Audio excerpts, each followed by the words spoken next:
let us discuss consignment sales. Okay?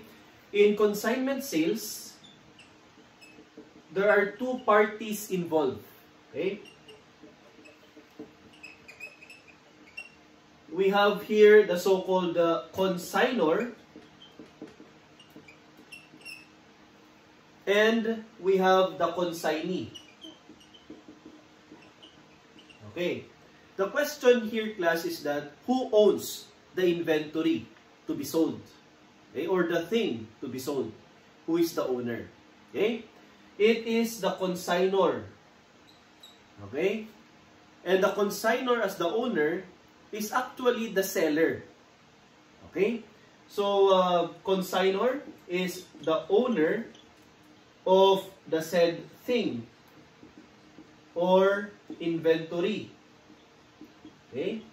And this thing or inventory will be transferred to, okay, the agent, okay, known as the consignee.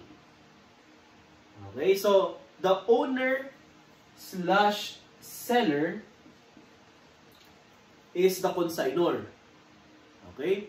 However, class, upon transfer of the said thing or inventory to the consignee, this is not considered as sale. Okay? So this is merely transfer or transporting the said inventory to the consignee as an agent, and the consignee has to transact, okay, with another party, an outside party, or the so-called client or customer. Okay? And here comes now the so-called buyer. Okay. So as you can see, class, okay, the consignor, owner or seller, okay, needs the consignee as an agent to sell his or her inventory or anything that the consignor wants to sell. No? What will be the benefit of the consignee? Okay? The consignee, the middleman or agent, will earn the so-called commission. Okay? So there is a commission. So take note, class, that the transaction between consignor and consignee is not yet considered as sale. So hindi pa po sale yan. Okay? So yung pag-transfer pa lang po ni consignor kay consignee ay merely transporting the said inventory.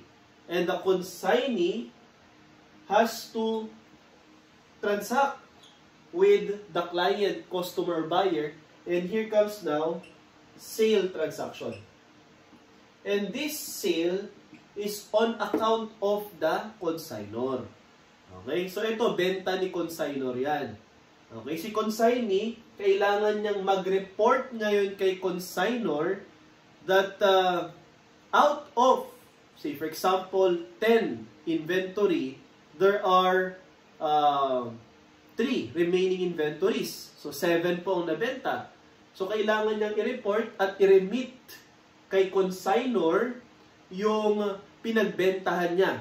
Of course, net of the said commission. Say for example, okay, I have a book. Say for example, Afar Quick Notes. Okay? And these Afar Quick Notes, in order for me to sell more books, okay, kailangan kong makipag-transact, no, with an established bookstore. Say for example, Rex Bookstore, no? So kilala naman natin si Sir Rex, no? So meron kunyaring bookstore Sir Rex, you have Rex Bookstore, and this Rex Bookstore, okay, upon receipt of my Afar Quick Notes book, okay, has no liability, no, to pay.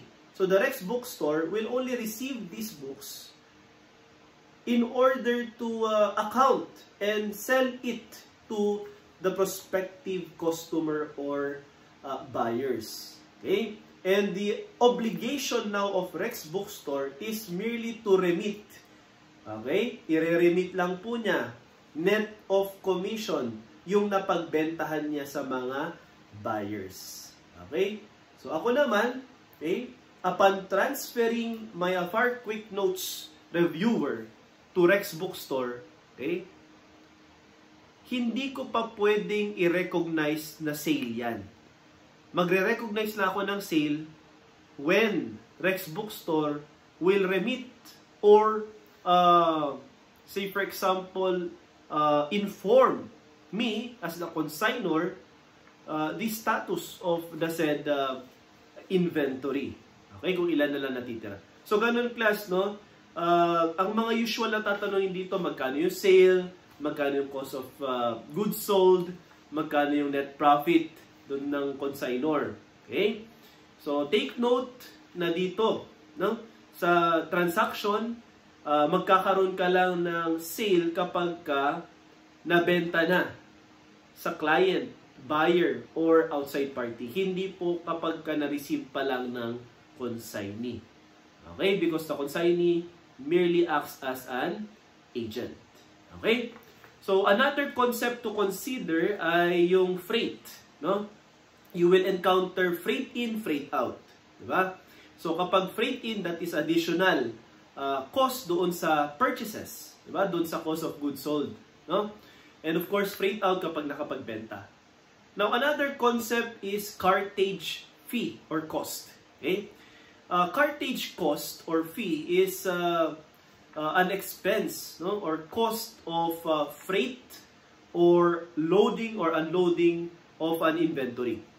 Okay? So, additional cost yan sa pag-transfer, no, or pag-handle ng inventory. So, possible na merong freight, okay? Say for example, galing sa one point to another point, and then upon receipt ng consignee, magkakaroon pa ng additional payment ng cartage cost. Okay? That is additional cost ng inventory. Okay? So, let us illustrate, no, this consignment sales by solving problems dyan sa handout natin.